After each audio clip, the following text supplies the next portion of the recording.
Good morning, everybody. Um, Let me know if you're having trouble hearing me again. This is hot, so I have a lot of fans on right now. But I hope you guys are all having a good morning. Um, I woke up and I felt motivated to get started with bar studying early today. So I'm just gonna pick up where I left off last night. And if you are just finding me, I recently graduated law school. I am an LSAT tutor, and I am studying for the bar right now. And studying for the bar is very annoying and not fun. So definitely not fun to do alone. So I thought maybe I would try streaming and see if just like me thinking out loud helps anyone. Feel free to drop in the chat like how you found me or um, any questions you have about like law school, applying to law school, graduating from law school, finding a job. Feel free to ask any of those questions.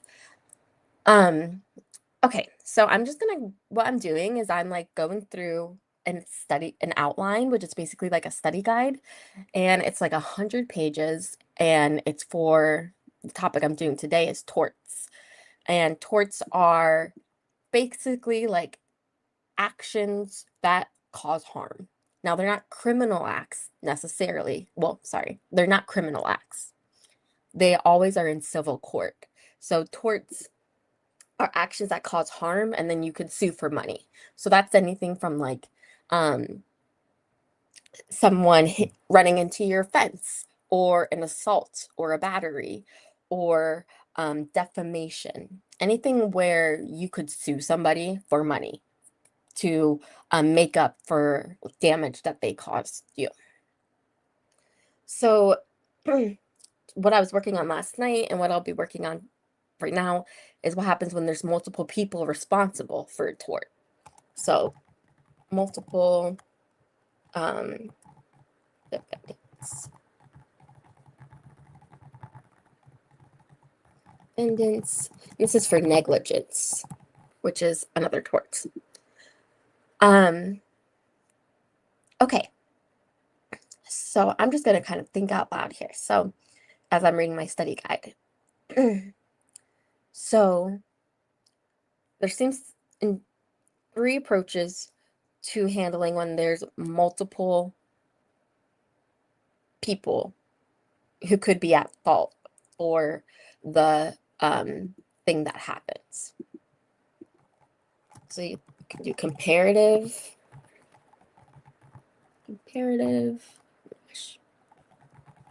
comparative fault, um, and this is me reading my study guide and thinking out loud. So compares the fault. Hey, Olaf. Oh, it's so fun to see you. This is going to be very boring, not as fun as your streams. I would like to do a bar musical though. How are you doing? I hope you're having a good day. So comparative fault is used when the plaintiff has also been negligent.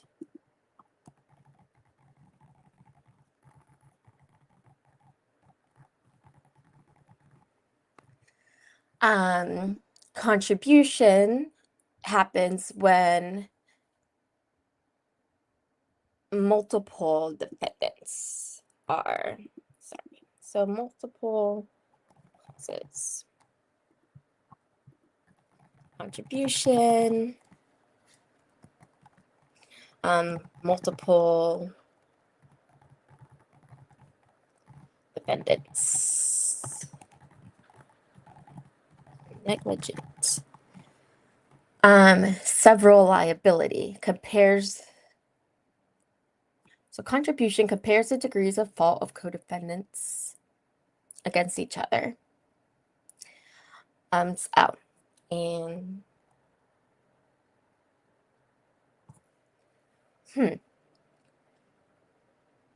so okay.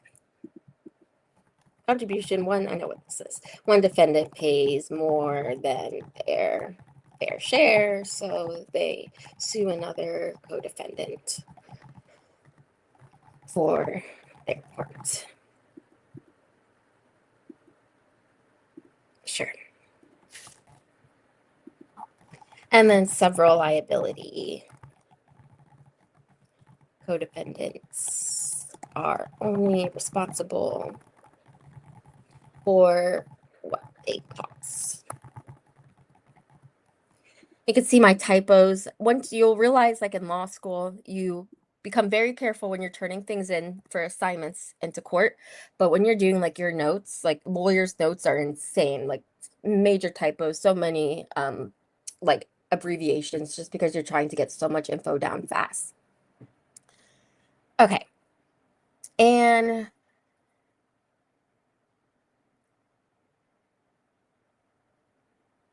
so if a person is injured by someone else's actions, they can still recover, even if they were doing something illegal when they were hurt. Okay. So I'm just gonna just add a new bullet. Wrongful acts doctrine. Can still collect for negligence if doing something illegal and harmed. Okay, I'm so happy to be done with that section. Okay, so what I'm working on right now are defenses to negligence. So if someone is suing you for being negligent, like what you can say back to it. And I have a study guide that's like 100 pages. I'm on page 66, dear Lord. But we're trucking away. Okay. Next defense, negligence, defense, assumption of the risk, and that means you are assuming the risk. And when we say assuming the risk, that means like you're going to take on the responsibility. So if something happens, you're going to be on the hook for it. So you can put that in a contract, assumption of the risk. But, okay, so let me put it this way. You can disclaim liability for negligence in a contract, but not for reckless, wanton misconduct or gross negligence. Difference in power parties. And oh my goodness, there's a lot. When the party is seeking to apply the provision to services, okay, to public services. This is like medicine. I guess that makes sense. And against public policy. Okay. So what did I just write down? All right. So you can contract, so you are not responsible for any negligence, but the court will not enforce it if it is reckless or wanton or gross negligence. If it is a necessary public service like medical services. I'm looking away, I'm trying to remember. What the hell was the other one? Difference in power parties and against public policy. All right. Almost always courts will not enforce something if there's a huge difference in the power of parties and if it's against public policy, meaning like not meaning basically like if it goes against against the good for society. Those two reasons are like in every single reason why a court might not enforce something. So I'm not too worried about those. Okay. So common carriers, innkeepers. All right, this is good to know. common carriers, innkeepers, employers cannot disclaim liability. So that means that common carriers are like planes and buses and trains and things like that. Okay, so they're saying these like public services, common carriers, innkeepers, employers cannot disclaim liability. So they are always responsible for negligence. Many courts, all right, I'm not going to worry about this. Implied in a negligence claim brought by a spectator of an athletic event, the spectator subjects himself to certain risks.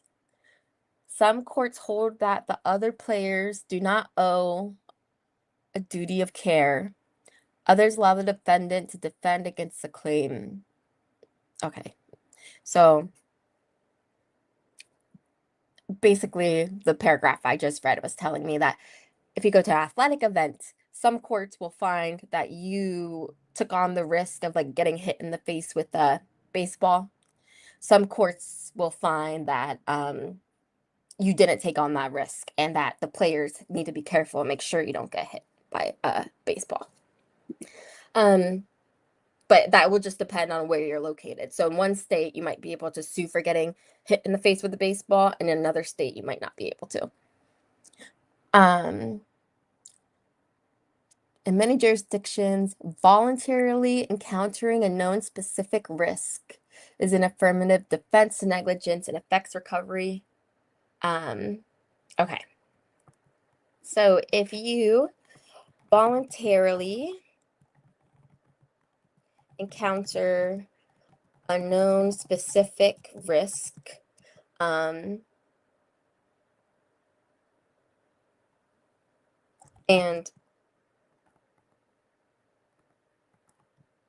maybe voluntarily and unreasonably encounter a known specific risk, the plaintiff's assumption of the risk is minor. Okay. Sorry, I'm reading like a lot of information at once and then speaking it out loud at the same time. In most comparative fault jurisdictions, this form of assumption of the risk has been merged. Okay. Reduces amount you can collect. In most JX is jurisdictions. It's just such a annoying long word to write out that like lawyers come up with different abbreviations. And JX is not a standard one. That's just like mine. You can collect in most jurisdictions. Some comparative fault. Some JX cannot collect at all. And that is called contributory negligence. Okay. So you can disclaim liability in a contract unless it's reckless, wanton, or gross. There's a power in the parties if it's for necessary public services, and if it's against public policy. Common carriers, innkeepers, and employers typically cannot disclaim liability. And if you unreasonably and voluntarily encountered the risk, then in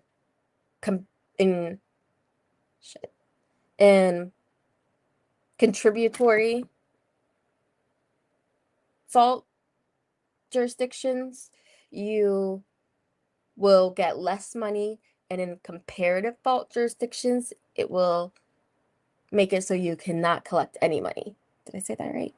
Damn it, I mixed up the two.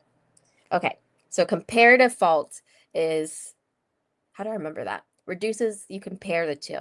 Okay, so if you compare the amounts that you're guilty, or not guilty, but the amounts you're responsible for, that's comparative fault. If you can't collect at all, if you're at fault, it's contributory. So if you contribute at all, you cannot collect. But if you're comparing, you can collect. Okay. Oh boy. All right. Think I'm done with that.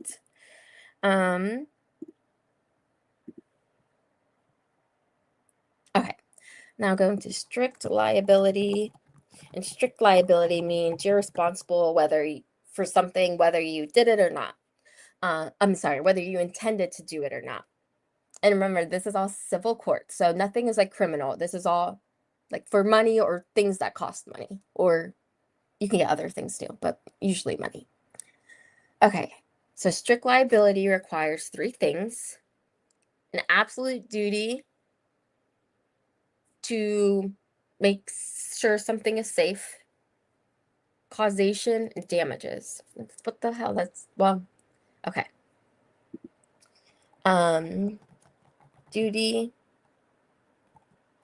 I mean, it's just causation, damages. Okay. Um, three, three areas, strict liability. So this is um, situations in which you're responsible, whether you intended to like cause harm or not.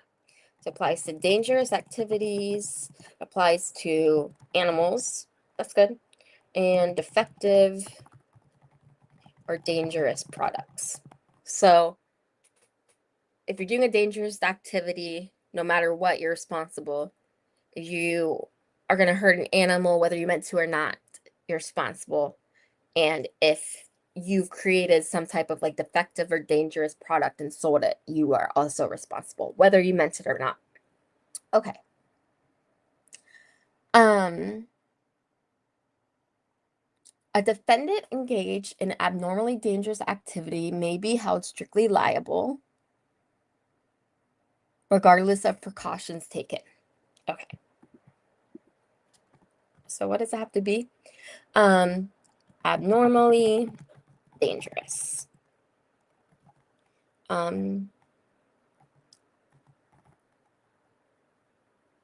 Liable.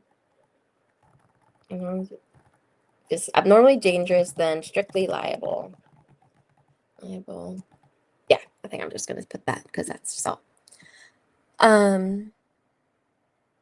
All right, and they're saying that this rule came from a water dam burst, and even though the owner of the property, like, obviously wasn't like the one who made the dam burst, like he didn't physically like build the dam or like do whatever happened, but because it was his, he was responsible for the damage. Fascinating. Okay. What is abnormally dangerous? Abnormally dangerous means an activity creates a foreseeable and highly significant risk of physical harm. Okay. Abnormally dangerous. What did I just say? Oh, I can't remember. Foreseeable and highly significant. Foreseeable, highly significant risk of physical harm. Yeah.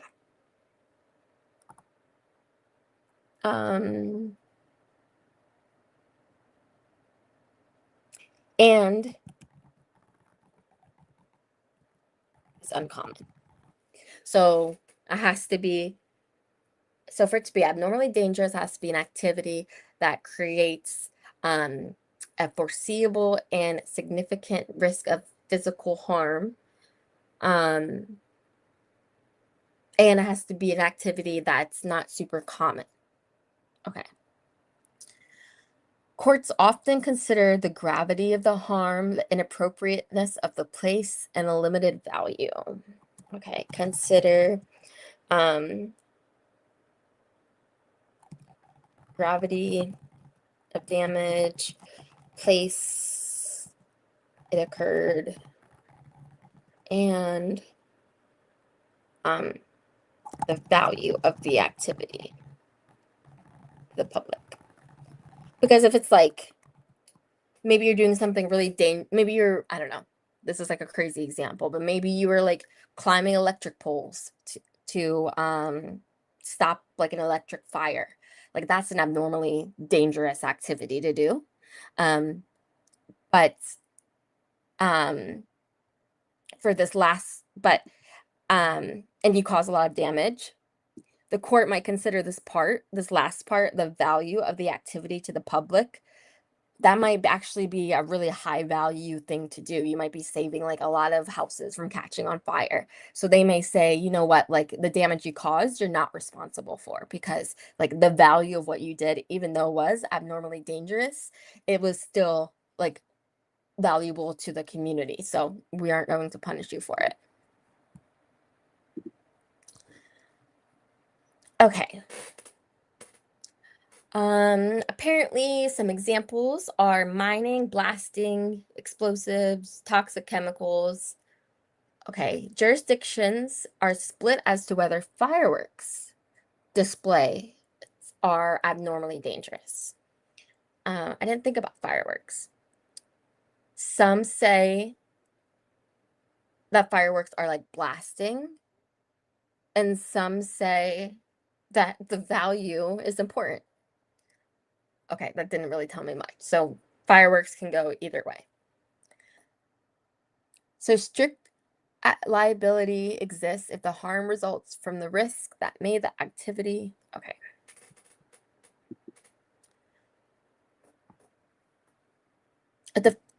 So if someone drops a heavy package of explosives on the oh, interesting. So I do remember this from my first year of law school. So you're only in trouble, you're only responsible for the harm that would be like expected.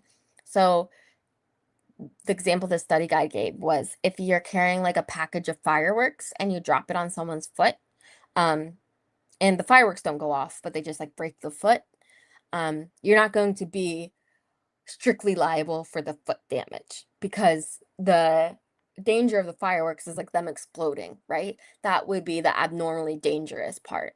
So, but you wouldn't, and let me say this a different way, you might still be responsible for what happened to the foot, but it would, you would have to argue it. If the fireworks had went off, you would have been responsible right away, because that's exactly like the danger of using fireworks. Okay. So the damage has to be the type of damage expected from the risk. Okay, animals. What do they have to say about animals?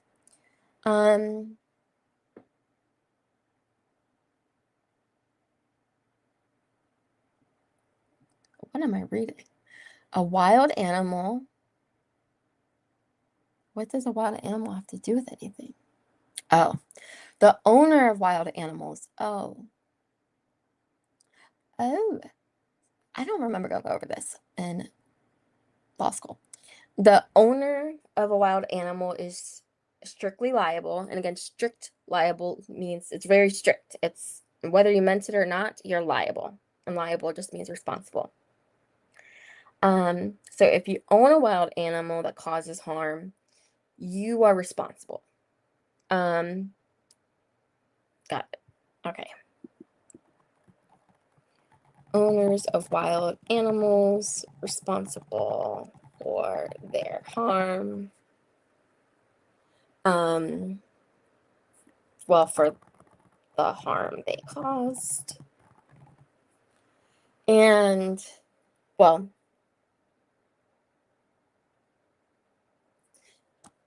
if it comes from a animal trait that the owner should know about. And a wild animal is what is considered a wild animal. Ones that are not, well, not generally domesticated. And likely, if not restrained, to cause injury.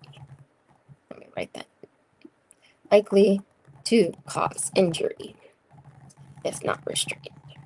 Okay. Yeah, that makes sense. So if you have a wild animal, but if it's like, I mean, this wouldn't be a wild animal, I don't think. Well, I don't know how crazy squirrels get. Maybe squirrels do get crazy if they're not restrained. No, that's not true. I go past squirrels all the time. Um, but if you have an animal that like isn't expected to be dangerous, but then it is, you're not going to you're going to have to go to like court and argue about whether you're responsible. But if you have an animal that is dangerous, like let's say like I don't know, a big snake, and like it's a poisonous snake, and you know that you're 100% automatically going to be responsible for something that snake bites. Um, okay, got it. Okay. Let me go to next. Um, injury caused by okay. And it also applies to, so it applies even if the plaintiff's reaction to the animal caused the injury. Okay.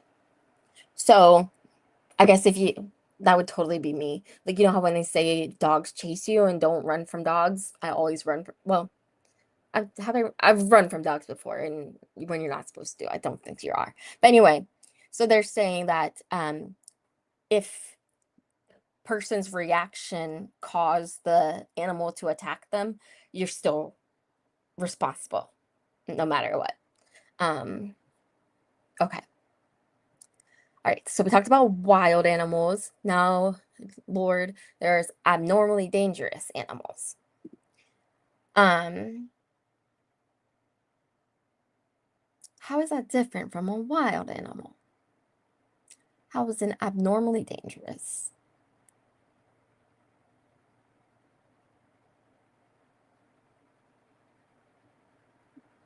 Oh, oh, I see. No, I don't think I see. Sorry, I'm reading out loud. Okay, so they give us an example. Someone gets thrown from they're riding the neighbor's horse and they got thrown off. The neighbor knew the horse was high strung and skittish. Um, but that's not enough to make the neighbor responsible automatically. Um, because being high strung and skittish, I guess, is not considered an abnormally dangerous propensity because most horses are high strung and skittish. But if the neighbor knew that the horse had an unusual habit of throwing all its riders, strict liability, I feel as if that confused me more.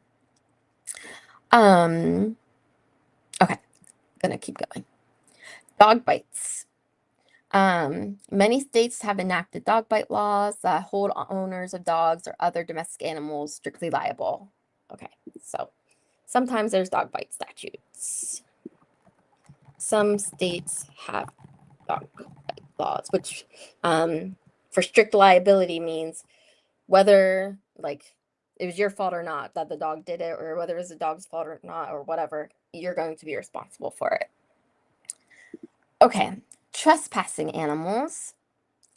Um, right. So if your animal trespasses on someone else's land and causes damage, you're going to be responsible for the damage, whether you like knew about it or not, whether you knew your animal was a trespasser or not.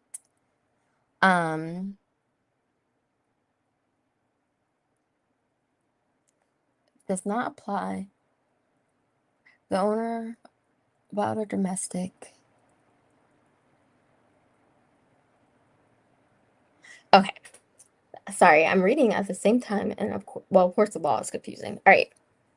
So if it's a household pet, like a dog or a cat, or those are the ones I think of.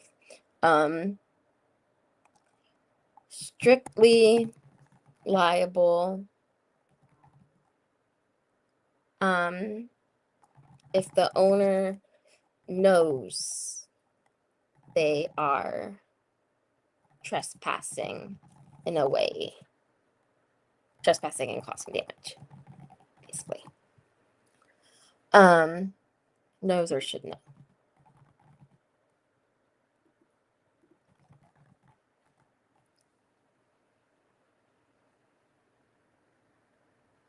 Okay.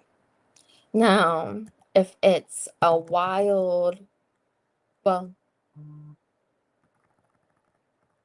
I think the same thing. If it's a wild animal or other animal, you're going to be strictly liable. So strictly liable for all other types of trespassing animals. And then if an animal strays into a public road and causes an accident, oh, I never thought of that. Like, who's responsible if your dog causes an accident? The general negligence standard. Okay.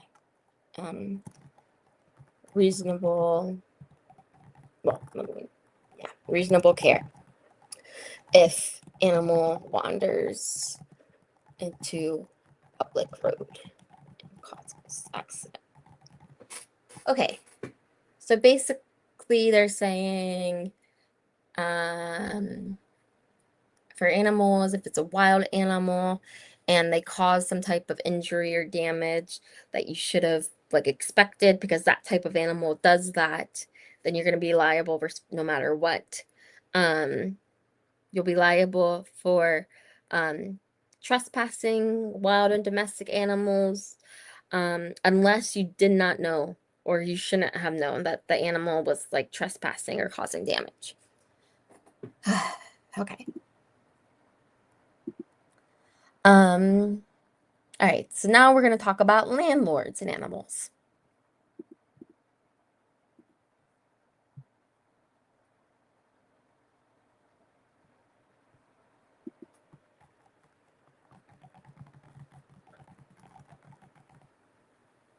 Is this just about animals? I actually don't know if this is all about animals. Yes, I think it is. Okay.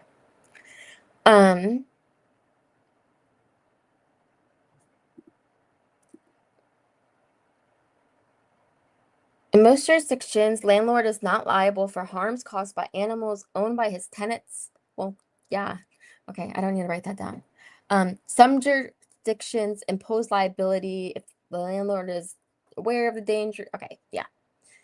So basically the landlord's not going to be responsible for like its tenants' dogs unless like the landlord is acting like completely unreasonably. Like they knew this dog was dangerous and they like the dog had attacked other dogs before and they never gave any warnings to the tenant or something crazy like that. Okay, so defenses to strict liability. Okay, I'm not going to write that down then. Defenses to strict liability.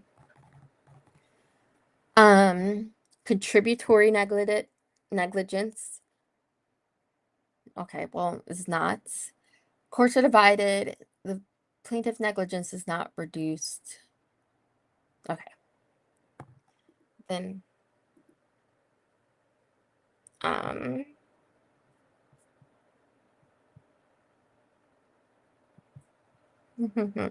thinking about where to add this information.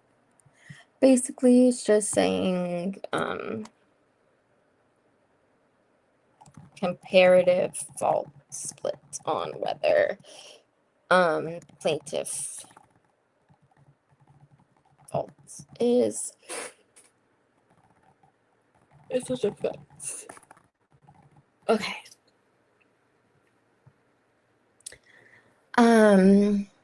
If the plaintiff is aware of the dangerous propensity, blah blah blah blah blah blah. Okay. Products liability. A product may be defective because of a defect in its design or manufacture, failure to adequately warn the consumer. Okay. So could be defect in design, defect in manufacture, or what's the last freaking thing I said? Failure to warn. Failure to adequately warn.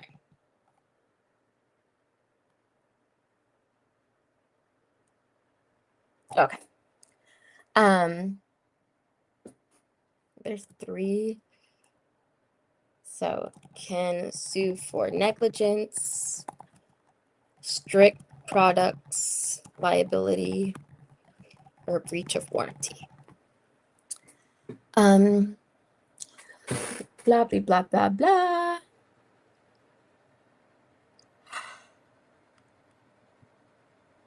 Blah, blah, blah, blah, blah. Okay. Blah, blah, blah, blah, blah. Failure to exercise reasonable care. Plaintiff must establish defect exists. The plaintiff must establish that if the defendant had exercised reasonable care in the inspection or sale of the product, the defect would have been discovered and the plaintiff would not have been harmed.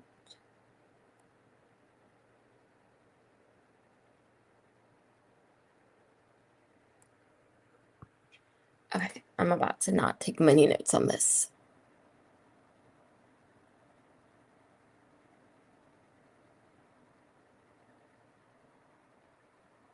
Okay. Strict products liability is one way that a manufacturer supplier can be held liable. Can also do breach of warranty or negligence. Okay, this is what I wanted. Why did it take so long to get to this? Strict products liability. So this is when like people making products are responsible for like when they have to recall them or like these defects. So to be successful suing for strict products liability, product needs to be effective. The defect must exist when defendant had it, and defect cause the injuries or damage in a reasonable, foreseeable way. Okay. So again, product is defective when it contains a manufacturing defect, a design defect, or inadequate warning. Got it? A manufacturing defect is a deviation from what the manufacturer intended. And, okay, let's write that down. A defect is deviation from manufacturer intention. And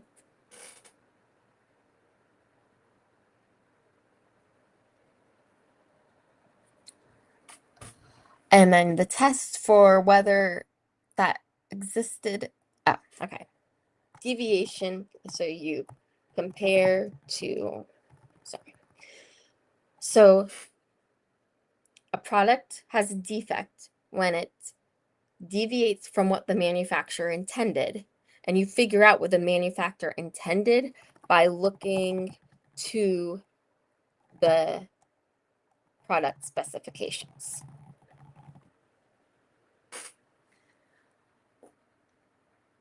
Okay, a design defect can have a couple different meanings. So in some places, they do the consumer expectation test or risk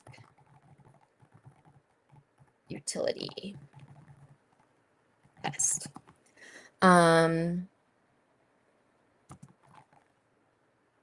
Many JX use a hybrid. All right, whatever.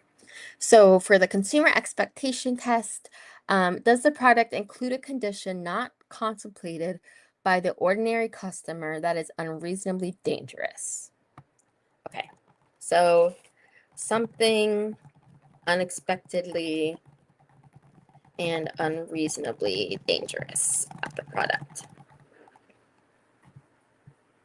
That's the consumer expectation test.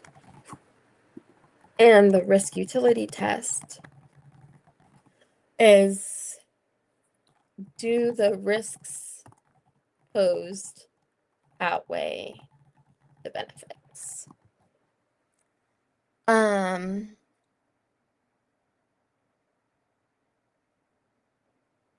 The plaintiff must prove that a reasonable alternative design was available.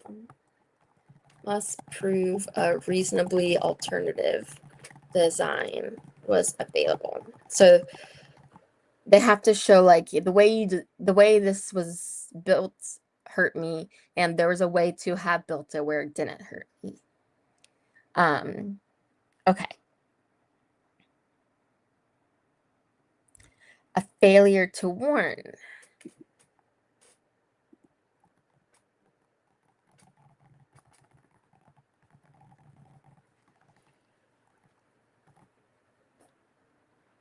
Okay. A failure to warn defect exists for a product if there were foreseeable risks of harm, not obvious to an ordinary user of the product. Foreseeable. Okay. So, foreseeable risks not obvious to the user that could have been reduced with warnings or instructions. All right.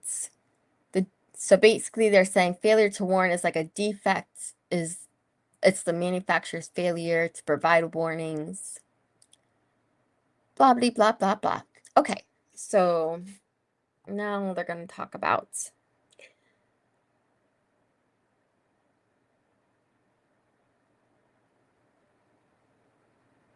drugs, prescription drugs. If the manufacturer is aware that the drug or device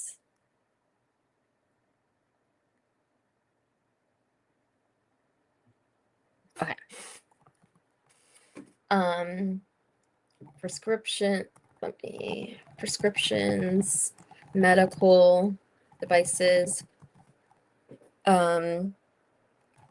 warning the physician,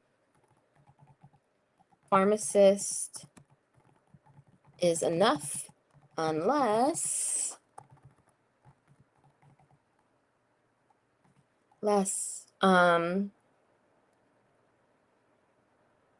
product used without medical supervision or by law. Meaning by law, meaning like, I guess, I mean, my study guide says that like some states, you're always responsible for like birth control pills defects, just because there's a law that says that.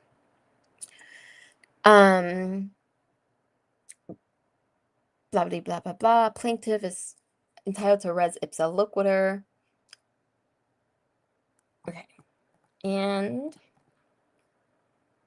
defect existed if the harm suffered was the kind ordinarily suffered by that defect and